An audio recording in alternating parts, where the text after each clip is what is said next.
Hey Waffle Gang, I do hope you are well. My name is Mark and today we're checking out some more Reddit stories, and if you do love a Reddit story, why not consider hitting that like, subscribe, maybe that notification bell too, and let's crack on with today's first story.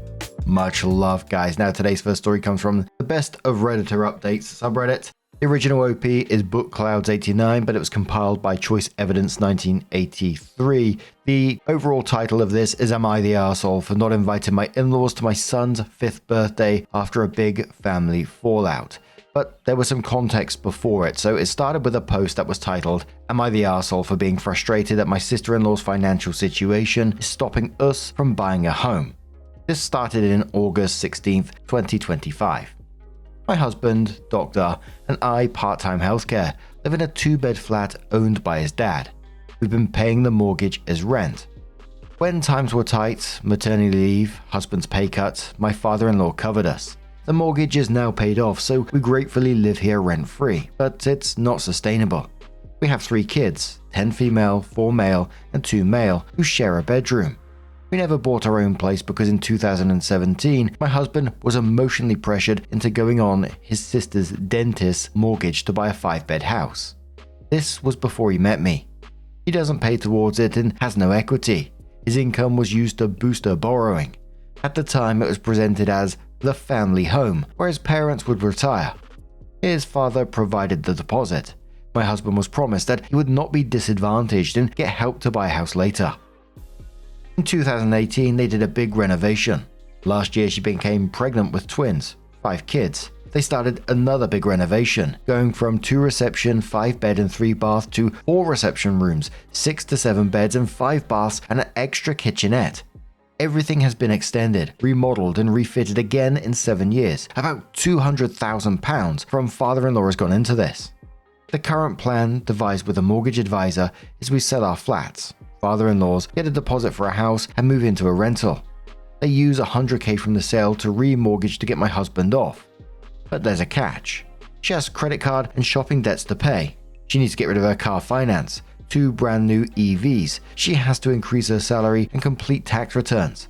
Until she does those things, her borrowing power isn't high enough. As her debt and liabilities and declared earnings currently stand, she'd only be able to remortgage for $21,000. She needs 18 times this. She spends excessively and goes on expensive holidays. She's already talking about an island getaway for her 40th birthday. In the meantime, we could be stuck in a rental sitting on $100,000 waiting. I want us to hold off on selling until she's actually ticked the boxes, otherwise we bear all the risk. One idea was to use equity from the flat sale, on top of $100,000 to boost her borrowing, to help her pay down her debts and liabilities. This seems insane after spending $200,000 on unnecessary renovations, but it might be our only way out. I know it's her personal finances, but her decisions directly affect our future. I'm being told not to have feelings about it as it's not our money, but am I the arsehole for being frustrated when my 3 kids are sharing one room and our future depends on her paying her debts? Relevant info. My husband has never paid her mortgage. She pays it. Her husband is unemployed. My husband has no equity in her house.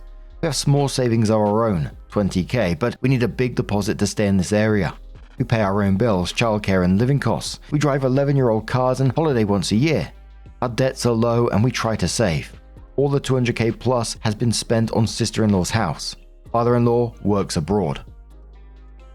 A commenter said to OP, not the arsehole, but you need to invest the frustration and anger into figuring out a way to change this for your family.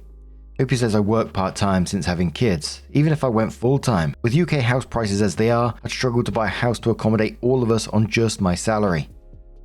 Someone says OP and her husband need to figure out things and extricate herself from sister-in-law's housing situation and mortgage. OP says, I didn't know about it until after we married. I definitely agree that this should have been resolved before we had 2 more kids, and it's my own fault for not pushing the matter. We were always assured with vague promises that it would be next year, or the next, but the goalposts always shifted. Commenter says, how does the dentist sister have more money than the doctor husband? Like, how can she afford 5 kids and you 2 barely have savings? OP is self-employed, lots of private work and bankrolled by father. OP clarifies on her children and the timeline when she met her husband. OP says, my husband has a daughter from a previous relationship. We met in 2018 and married in 2019. OP and her husband are living rent-free and not having more savings outside the house value.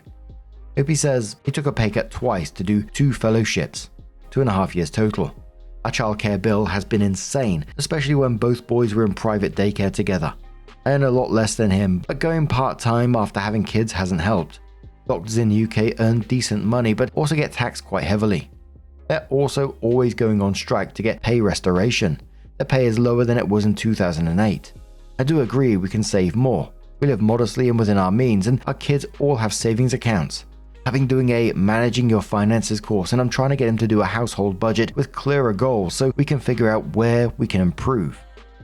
So it was 4 days after that post that Opie updated this one and said thank you to everyone who commented on my original post. My husband, DH, and his dad met with the mortgage advisor as mentioned in my first post.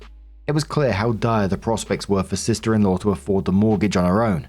The loan was too big and she has lots of debts and liabilities. The plan was father-in-law would sell the flat we live in, which he owns, and use the funds to pay down sister-in-law's house loan on her credit card and shopping debts so she can refinance on her own.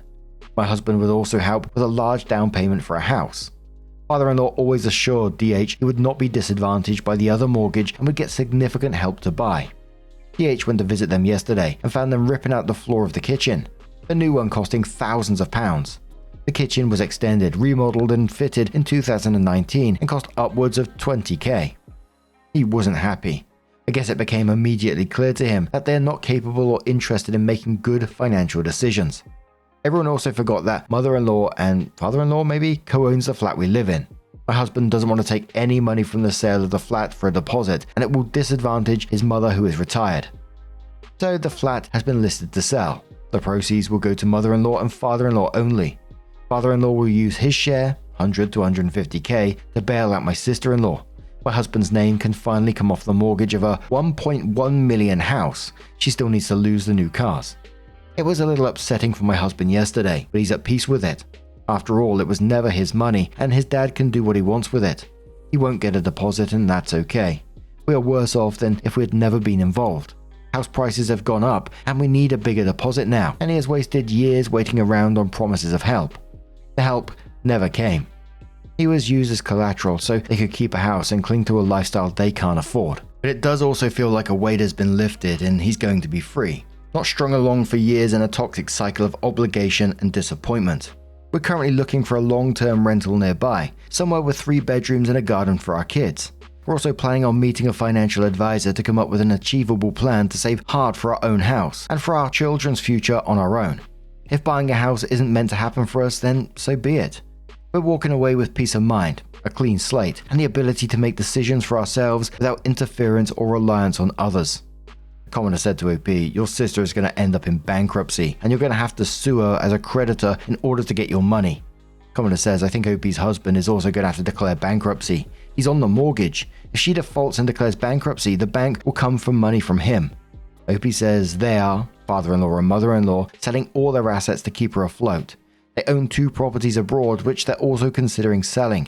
Commenter says, I'm confused. Why does your husband, who is a doctor, and you, who also works, only have 20k in savings? Commenter says they don't pay all that well for doctors in the UK. GP's average is 70 to 100 to 120,000 pounds. OP says he was a junior and resident doctor until earlier this year. They earn like 40 to 70k a year. We paid rent, had 2 young kids in private daycare, and I dropped my hours after motherhood, which all impacted our ability to save more. He earns more now that he's a consultant and attending, so we'll be able to save a lot more. A commenter says, your husband helped her lie to the bank and game the loan process, so she could borrow more than she could afford to pay back. Then he's surprised that she lied and gamed him too. You're the arsehole. OP says, in the UK, if you're on a joint mortgage, you're jointly liable, even if you're not the one living in the property. Fraud is when you deliberately misrepresent things, like employment, debts, or income. There was no fraud here, only family pressure and lessons learned the hard way. And at this point is when the original title that we first read out comes in. It says, am I the arsehole for not inviting my in-laws to my son's 5th birthday after a big family fallout? Which came 1.5 months later from the previous post. It said, my son is turning 5 this week, and I planned a small celebration at home. I took Tuesday off work to bake him a cake and have my parents over in the evening. We mostly keep birthdays low-key apart from big parties for his 1st birthday. My husband, 36 male, and I, 36 female, have 3 kids. My stepdaughter, 10 female, and 2 boys, 4 male, and 2 male. The problem is regarding my in-laws. I went low/no contact with them after a major fallout in August. I actually posted about it on here in August, but deleted the post out of fear my in-laws would find them. Context: my husband has been on his sister's mortgage since 2017 at the request of his dad. We've been living in his dad's flat since 2019, with all 3 kids sharing 1 bedroom. In August, we met with a mortgage advisor who told us we'd easily be able to buy a house together if husband came off sister's mortgage. However, she wouldn't be able to refinance on her own due to the debts and her declared income. This was all whilst they undertook a second big renovation, first one in 2018, costing father-in-law probably around $200K. Husband asked them to get their finances and priorities under control so he could get her off the mortgage and buy his house, and it blew up, and I became the villain who was making him say these things. I actually went over to apologize for any misunderstanding and instead got verbally abused and humiliated by his sister while his dad and mum sat there watching. She attacked my job, my character, my relationship with my own family, amongst other things. Bearing in mind, I've always thought I had a good relationship with them all and genuinely considered myself a part of their family. This all came out of the blue. My husband defended me and argued back. I mostly sat there quietly crying, holding my sleeping toddler. When we left with things unresolved, I was shaken so badly I vomited from stress in the street outside. 2 weeks later, his mum and sister came round to apologize. Whatever they said was to him, not to me. I refused to see them because I genuinely felt unsafe and anxious around them and stayed with my sons in their bedroom. Now, for the birthday. When I mentioned my plan to bake a cake and invite my parents, my husband's mood changed. Later, when I asked if he could help buy a few things, the gifts, balloons, etc., he accused me of intentionally excluding his family. I reminded him that we've just had my parents over the last few times and offered that his family could do something for him the next day at their house. He said that wasn't acceptable, that I was perpetuating the situation and that it's palpable and awkward that I'm not there for family things at their house. Then he told me he wouldn't contribute a penny towards the birthday or endorse it unless I invited his family, or at least his nieces, which feels more awkward than not inviting any of them.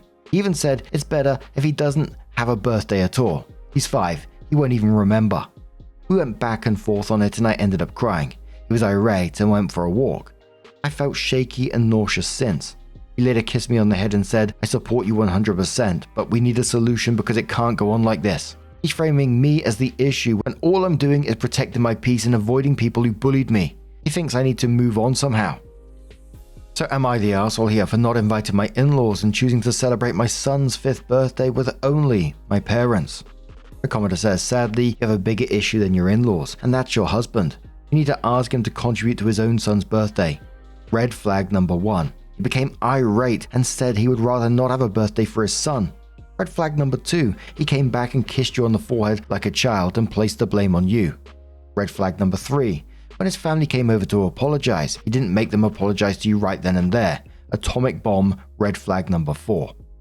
Opie says, in response to red flag number 3, it was quite late when they came over. The energy was off and I was really uncomfortable. Had to put the boys to bed and then heard raised voices and was too anxious to go back inside. My husband came to get me so they could apologize to my face, but in that moment I couldn't do it and said it was okay as long as they were alright now.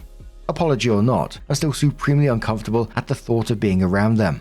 A lot was said to me which I haven't been able to stop thinking about. I replay the abuse over and over in my head. Opie explains more about her husband being on the deed. Opie says he's on the deed but hasn't put a penny into it in any way. They just needed his borrowing power to get a big loan. He has never paid the mortgage. They just used his borrowing power to get a huge loan. He's a high earner and at the time he was single. He doesn't live in the house or make repayments. They've just used his name and income to get a big mortgage from the bank. I guess you're right. I should have found the courage to face them when they came to apologize. I'm a very non-confrontational person and at the time I was filled with fear and anxiety. A commenter says your husband doesn't support you 100% or he would have started steps to get off his sister's mortgage last summer. He's the arsehole for letting this go on. At the very least, he needs to advise his family when it comes time to renew the mortgage that he will not be co-signing. If that means she has to sell, oh well. His sister has time to prepare and get herself ready with that kind of heads up. It's ridiculous that he's co-financing, even on paper, his sister's home ownership over his own. He has 3 kids to house himself. That should be his first priority, not his sister. You, as the wife, are due more consideration than a sibling or his parents. Opie says they've assured him they'd get him off in April 2026, but after how they all reacted this summer when he asked them and confronted their spending and priorities, I'm not hopeful. Opie on her mother-in-law and sister-in-law apologizing to her. Opie says they did come to apologize a few weeks after the fallout, after father-in-law scolded everyone. I went to put my sons to sleep and heard raised voices and couldn't find the courage to face them. I told my husband if they were alright with each other, then I didn't require a personal apology. I'm a very non-confrontational person, and at the time I was filled with fear and anxiety, and I still feel really uncomfortable at the thought of being around them. They said awful things to me and about me. A commenter says, don't allow this man to make this a you issue. My father's family was the same way to my mum. My father knew that she was not going to be insulted in her own home anymore after years and years of abuse. Your husband needs to realize he can't have it both ways. He can either defend his wife and the family he's building, or he can be okay with his family being the way they are. He can't have both. I'd let him know in no uncertain terms that he won't be a party to people who chose to abuse you. If he wants to be with them, then leave. It's truly that simple. Opie says I watched my mum suffer at the hands of my dad's family for years too. I cut them all off the minute we buried my grandfather, and we never saw any of them again. It left me so bitter and angry. I don't want the same for my kids. And one more time, Opie comes in on the relationship with her sister-in-law and if there had been past issues.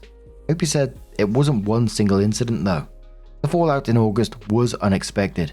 My sister-in-law has made years worth of digs and comments about my appearance, how I parent, my job, my choice to work part-time, even where we live. Not like we can buy. She's made me cry a few times over various things, but she always excuses her behavior as I'm just direct. Ugh. I would describe her as a classic mean girl. I've never said anything back. For the last 6 years, I've always shown up for her and her kids, out with her birthdays, supported her when her cat died, when her husband fell ill, done activities with her kids and planned family occasions. I've genuinely tried to have a good relationship with them all, so it was very unexpected when they turned on me during the mortgage situation. I suspect it was from a place of panic and feeling threatened and not wanting to be questioned for their financial decision making. They didn't want to blame the brother/son, so who's an easy target? The daughter-in-law. I didn't feel physically unsafe, but emotionally I did, and I had a very physical stress response when I vomited outside their house. I was physically unwell for weeks afterwards. I think that's reason enough to not want to be around someone. So OP, 3 months later, added another Am I the Arsehole Here post that's linked to it because it says, Am I the Arsehole Here for being upset about my husband booking expensive flights and worrying about financial pressure from his family? It said, my husband and I are married with 3 children. We don't split finances 50-50, but we agreed that this year's priority would be paying off our debts, saving for a house, and getting out of financial entanglements with his family. This week, my husband booked flights costing around 1.6k to travel with 2 of our children to see his parents. This came shortly after he used several £1,000s from a house deposit fund to clear personal debts due to high interest, and after we agreed to no trips abroad whilst we saved to buy a house this year. I'm currently on a very tight budget and actively saving towards long-term security for myself and our children. His father has been unwell and hospitalized twice in this last month, which I understand is stressful. Although his father finalized his will last year, he now has asked my husband to come to help him settle his affairs. While I respect the seriousness of this, the timing is worrying due to prior financial dynamics in the family. My husband is financially tied to his sister through a mortgage. In 2017, she needed his borrowing power to buy a large and expensive house. Every 2 years, at the request of their father, my husband has had to refinance with her because she cannot afford the mortgage on her own.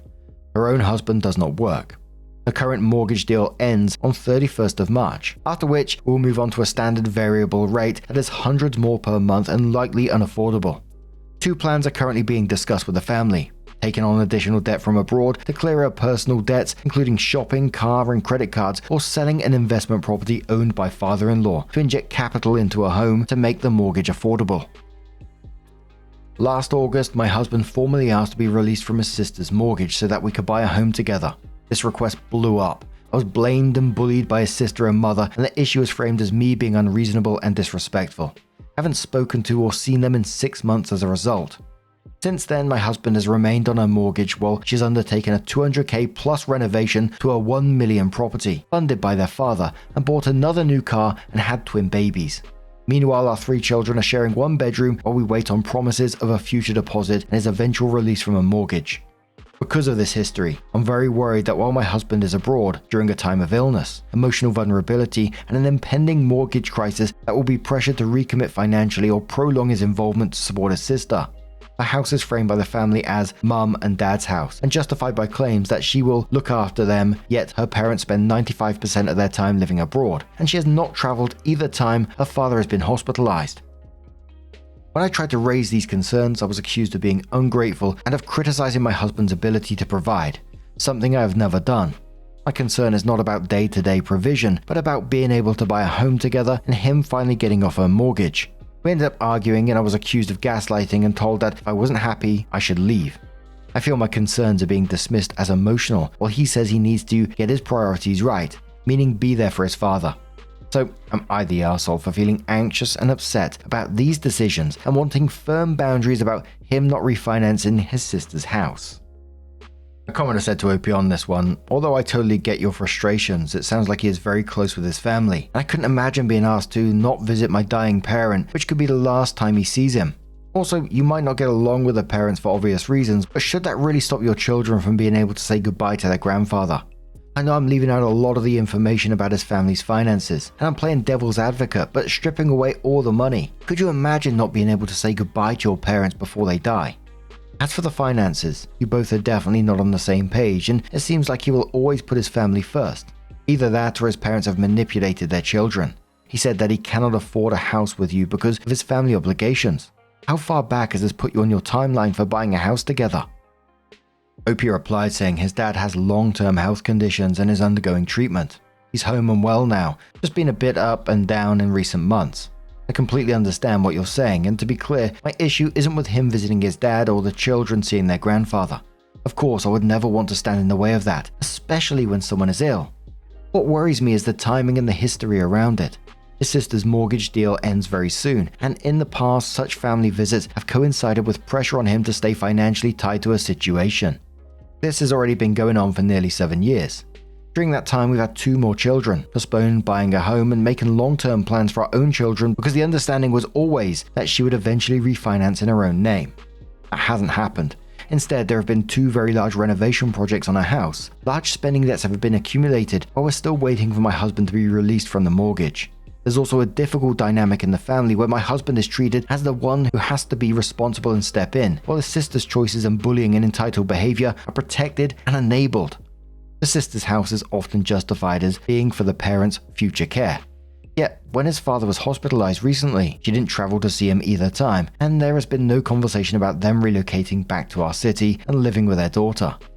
That makes it hard not to feel the burden of responsibility falls unevenly. So my anxiety isn't about a trip to see an ill parent, it's about the pattern that tends to surround these situations and the fear that we will be set back again, just as we're trying to stabilize our own finances and provide security for our children. Commenter says, you need to start a secret flight fund for emergencies. Don't tell your husband, put a little away every month, that's just yours if anything happens and you need to make so quick decisions. Opie says already doing this. So it was 2 months later, April 2026, that OP comes in with another update. They give a quick recap of what happened and said that, he's sort of been pushed out and ostracized at the moment. And then said, on March 5th, my husband received an unexpected email from his sister's solicitors asking him to sign documents to transfer the house entirely into her name. No conversation was had before this, just a formal letter like he's some third party. He's referred to as Mr. throughout. He's a doctor, while she, a dentist, was doctor. I don't think he picked up on this, but it really bothered me and seemed calculated. The way the whole thing was handled was cold and lacked respect or appreciation. This is after he helped her secure that house in 2017 in the first place by co-signing the mortgage, taking on the risk for her as she couldn't do it alone. It was at the request of his father, as it was to be the family home. In the weeks before this, she suddenly qualified for a mortgage because their dad took out a loan from abroad to wipe her shopping and credit card debts. She refinanced the house into her name and her husband's. Her unemployed husband, for 10 years plus now, is listed on her company books as an employee earning a salary. I raised concerns about capital gains tax, and it turned out they didn't even know about it. I pushed him to get legal and tax advice, but he didn't want to spend the money and trusted their promises that if anything came up, they would cover the cost. He signed a declaration denying any beneficial interest. The deadline to remove him from the mortgage was March 31st. On March 30th, I mentioned it and realized he didn't even know it was happening. His response was, "They don't tell me anything, and what do you think they're going to do? Throw me a party?" I said yes, and I think he should get a medal and a trophy. Since the fallout last August, his dad apologized and admitted this has disadvantaged him. There have been repeated promises since we were married in 2019 that he would be helped in return for doing this, particularly with a deposit for our own home. In the last few months, the plan was to sell one of my mother-in-law's rental properties abroad. She had agreed multiple times to this. Buyers were found, but on the day of the viewing, she refused to let them in and got very upset. I was never comfortable with this plan, which seems born out of desperation and making emotional decisions to try and right the wrongs, and now neither is my husband out of respect for his mum. The "we'll make sure you're not at disadvantage" line has now disappeared after 9 long years, and not once has his sister ever expressed gratitude or said thank you. When he raised this last year in an argument, she said nothing because she's too proud and arrogant. No acknowledgement that took on risk and held his own life back so she could build hers. We've had 3 kids sharing one room since 2023. She's also now trying to rewrite the narrative, saying it was always the plan to refinance with her husband, but blamed the original mortgage advisor for not telling her how. She's also acting as though he was going to receive equal help to her from the sale of the property abroad, but it's not her fault a civil war broke out and the property is now worth much less. As for the relationships, we don't really have one. She hasn't seen our youngest son in 6 or 7 months. She saw our eldest son at Christmas and made him so uncomfortable he asked to leave early and was picked up by my husband. I've not seen her or our family since last August and September. Husband, youngest brother and wife also seem to have picked a side, and we don't see them either. They enrolled their daughter in the same private daycare our son attends and didn't mention it. I was asked about it by the staff there, as the cousins share a surname. We haven't attended any shared gatherings for birthdays or religious events and occasions, which was the norm. I think my husband has realized it's hard to maintain relationships where there's no respect, no gratitude, and no honesty. Despite my feelings, I've tried to stay neutral and encourage him to keep ties. He's chosen not to. Watching someone I love be used, dismissed, and then erased from the story like he was never important is hard. I feel so much resentment towards them all. It genuinely feels like we've been pushed out because he stood up for himself and his own family. At this point, I think he's also done expecting any help from them. I never wanted it and also never expected it would come. We're saving hard. He's picking up extra shifts to build our deposit. Our relationship is good. It's like he picked us. And although I should feel happy about this, I feel desperately sad for him. He's an honest and just man and deserved better. He says he knows none of them would have done the same for him, and that's enough for him. I basically hate them. If I never see them again, it'll be too soon. So am I the asshole here for feeling like they've taken advantage of him and us and not wanting any kind of relationship with them going forward? Opie adds, "Thank you to everyone who offered kind, thoughtful and helpful words. It's appreciated. Posting on Reddit about this has been quite cathartic. I'm also lucky to have a supportive family of my own who helped me navigate all the drama from the last year. There's also been comments that present themselves as concern or support, often using the language of therapy, well-being and child protection, but delivered in a way that is quite harsh and mostly unhelpful. I don't think genuine concern and projecting worst-case assumptions onto strangers and their children can go hand in hand. It's also quite unkind. We are moving forward with our lives. We've navigated a difficult period involving husband's family, but we've come through it now. My focus is stability, boundaries, and building towards the future. Our children are happy, thriving, and well-adjusted. We have a warm, stable home. Like any couple or adults navigating life and relationships and families, we're obviously going to encounter challenges throughout our lives. The agenda was never further conflict or scorched earth outcomes. The aim is always for my husband to extricate himself from a disadvantageous arrangement he entered before we were together, and to do so as amicably and cleanly as possible. It wasn't exactly amicable, and it hasn't been exactly clean, but that's on them." There was one more set of comments on this who said, "Hopefully sister will be taking the parents in when they are older and in need of care. Stay no and low contact with all of them and find friends who are like family instead." Hope says, "Thank you. Yes, I'm very strict about boundaries as a result, especially for the sake of my kids. I grew up with a really toxic parental side of the family and will not make the same mistakes my parents did. Blood is not thicker than water as far as I'm concerned." Commenter says, "Not the arsehole, however, you should be very worried that your husband prioritizes family over his own and to your significant financial peril. This is not about them. It's about your relationship and financial trust in that. He needs to forget the fallout from his parents and sister and focus on why he allowed this, double down on his naive decisions, and jeopardize or delayed his own family progress and well-being. Opie says he comes from a very collectivist culture, and there is a clear golden child dynamic in the family. It feels like he's more on the outside of it now though, and we've had many discussions about why and how it all happened, and he has repeatedly acknowledged all the repercussions of all the dumb decisions he made. He would argue he was emotionally bullied into. Commenter says, how did being a co-signer on sister-in-law's mortgage stop you from saving for the last 9 years? Opie says we did save. The issue wasn't saving, it was mortgage affordability because he was still tied to hers. That limited what we could borrow, so we couldn't proceed even when we were ready to buy in 2021 and 2023. House prices have also risen significantly faster than we could bridge the gap, so the target kept moving. And one more commenter who says, so did he finally admit that he was an arse when it came to your son's birthday and pitched in to help?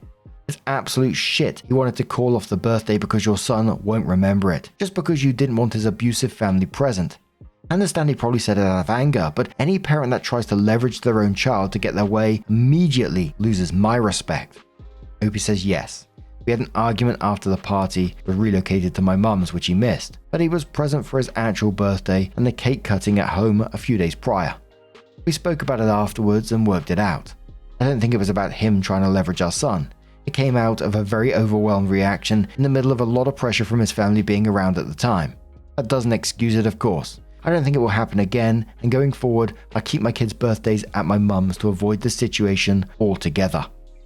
Is it fair to say after this one, because I just came out still incredibly just frustrated. I know OP's hinting that the husband's changed his ways, but I still came out incredibly frustrated about his behavior throughout all of this. I mean, it's a long period to be going through all this kind of shit. I know the dynamic was happening before they even got together, but even when they are together and he should be prioritizing his own family, he chose not to time and time again. Even watching after his sister is blowing money on renovations and luxury stuff. And when they did finally try to get out, the entire family turned on his wife and verbally tore her apart and blamed her for everything. So she goes no contact, but then the birthday situation as well. The husband says he won't pay for it unless his toxic family is invited. What the fuck was that about? And even suggests he's going to skip the birthday entirely. And don't get me wrong, I get the whole family is awful and toxic, but the husband should have had OP's back from the very start in this, and I just find that incredibly frustrating. And it kind of just feels to me, and I'm not sure if it's unfair to say that he's going to slip back into that dynamic at some point in the future. But how about you guys? How do you think this one is going to go? Let us know your thoughts down in the comments below. Just a huge thank you for being here today, getting involved in the stories, your love, your support, your time. It always means the absolute world to me. So thank you so much for being a part of it all. And hopefully I'm going to see you in the next one. Take care and much love.